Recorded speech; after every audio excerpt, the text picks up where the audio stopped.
Assalamu alaikum rahmatullahi barakatuh. Welcome to all student this economic session.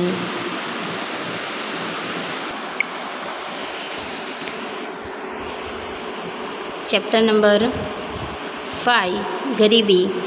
पिछले session में हमने chapter number 4 banking और मालियाती policy के मुतालिक फहमाइशें हासिल की थी। इसमें हमने सेक्शन ए में आने वाले सवालात के मुतालिक सवाल याद किए थे। आज हम चैप्टर नंबर 5 गरीबी के अंदर सेक्शन ए में आने वाले सवाल के मुतालिक फहमाइशें हासिल करेंगे। ये तमाम सवाल आपको ध्यान से सुनने हैं और ध्यान रख के याद करने हैं। सबसे पहले हम बढ़ते हैं सवाल नंबर 1 की जानिब। राष्ट्रीय रोजगारी गारंटी कानून નીચલા મધ્યમ વર્ગના કુટુંબની એક આવક વ્યક્તિને કેટલા દિવસની રોજગારી ગેરંટી આપે છે, जिसका आंसर होगा ઓછામાં ઓછા 100 દિવસ। વર્ષ 2013માં ભારતમાં સૌથી ઓછી ગરીબી કયા રાજ્યમાં જોવા મળતી હતી? વર્ષ 2013માં ભારતમાં સૌથી ઓછી ગરીબી કયા રાજ્યમાં જોવા મળતી હતી?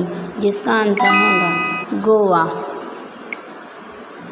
वर्ष 2014માં અપેક્ષિત આયુષ્ય કેટલા વર્ષ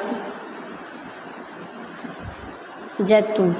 વર્ષ 2014માં ભારતમાં અપેક્ષિત આયુષ્ય 68 વર્ષ હતું। વર્ષ 2013માં ભારતમાં વીજળીની માથાદીઠ વપરાશ કેટલો હતો? 765। વર્ષ 2011ની વસ્તી ગણતરી મુજબ કુલ વસ્તીના કેટલા ટકા વસ્તી ગ્રામ્ય વસ્તી હતી? ભારતની 2011ની વસ્તી ગણતરી મુજબ કુલ વસ્તીના કેટલા ટકા વસ્તી ગ્રામ્ય વસ્તી હતી? जिसका आंसर होगा 70%। વિશ્વમાં કયા દેશોમાં 2011માં સાક્ષરતા દર સૌથી વધુ હતો? વિશ્વમાં કયા દેશોમાં 2011માં સાક્ષરતા દર સૌથી વધુ હતો? जिसका आंसर होगा ब्राज़ील।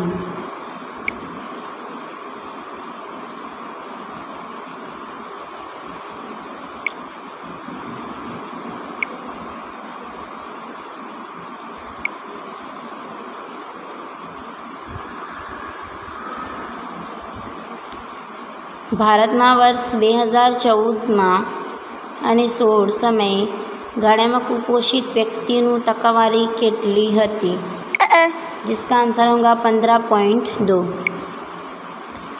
ભારતમાં 2014માં બાળ મૃત્યુ દર કેટલું હતું? जिसका आंसर होगा 39। બાળ મૃત્યુ દરનું પ્રમાણ કેટલું હતું?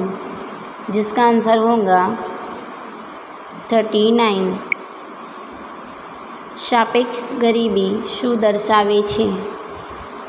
સાપેક્ષ ગરીબી આવકની અસમાનતા દર્શાવે છે।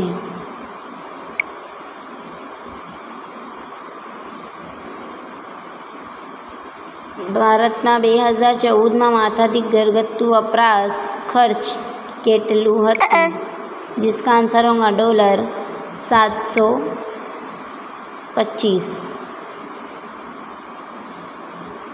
ગરીબી નક્કી કરવાની આવક કે ખર્ચની લઘુત્તમ સપાટીને શું કહેવાય છે? ગરીબી નક્કી કરવાની આવક કે ખર્ચની લઘુત્તમ સપાટીને ગરીબી રેખા કહેવામાં આવે છે।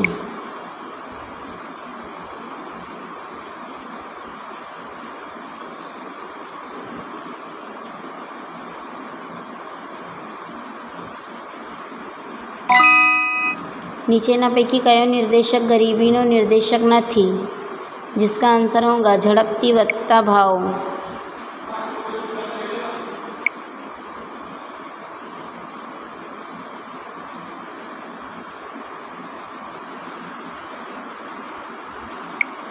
તેંડુલકર સમિતિ અંદાજ મુજબ भारत में वर्ष 2011-12 निरपेक्ष गरीबी शुप्रमाणનું प्रमाण કેટલું હતું? जिसका आंसर होगा 21.9। વર્ષ 2014 વિશ્વના કયા દેશમાં અપેક્ષિત આયુષ્ય સૌથી વધુ હતું? વર્ષ 2014 કયા દેશમાં अपेक्षित आयुष्य सौથી વધુ હતું? जिसका आंसर होगा Norway. Indian council of medical research ग्रामीण क्षेत्र व्यक्तिની ખોરાકમાં ન્યૂનતમ દૈનિક કેટલી कैलोरी नक्की करी छे? ग्रामीण क्षेत्र अगर आता है तो मैंने आपको क्लास में भी ये बात को समझाया था कि Indian council of medical research अगर ग्रामीण क्षेत्र आया तो उसका आंसर 2400 होगा, और अगर शहरी क्षेत्र आया तो उसका आंसर 2100 होगा।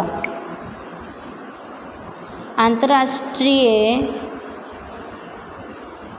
સ્તરે વર્ષના 2015 નિરપેક્ષ ગરીબીનું નિર્ધારણ દૈનિક $1.90 હતું।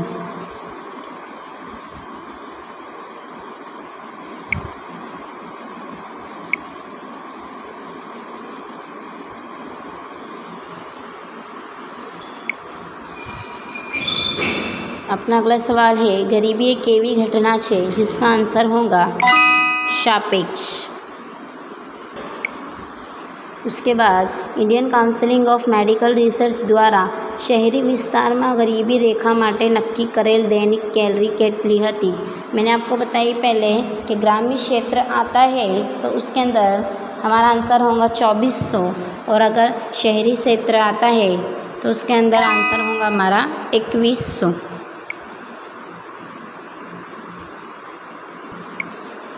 वर्ष 2013 वार्षिक अहवाल मुजब भारत में सौथी वधु गरीबीનું प्रमाण कया राज्य में हतुं? जिसका आंसर होगा छत्तीसगढ़। इसी के साथ साथ हमारे यहाँ पर पूरे सवाल पूरे होते हैं। सेक्शन ए में आने वाले सवालात इसी सवाल में से आपके बोर्ड के एग्ज़ाम में आएंगे। तमाम सवालात को आपको अच्छे से नोट में लिखना है और याद करना है।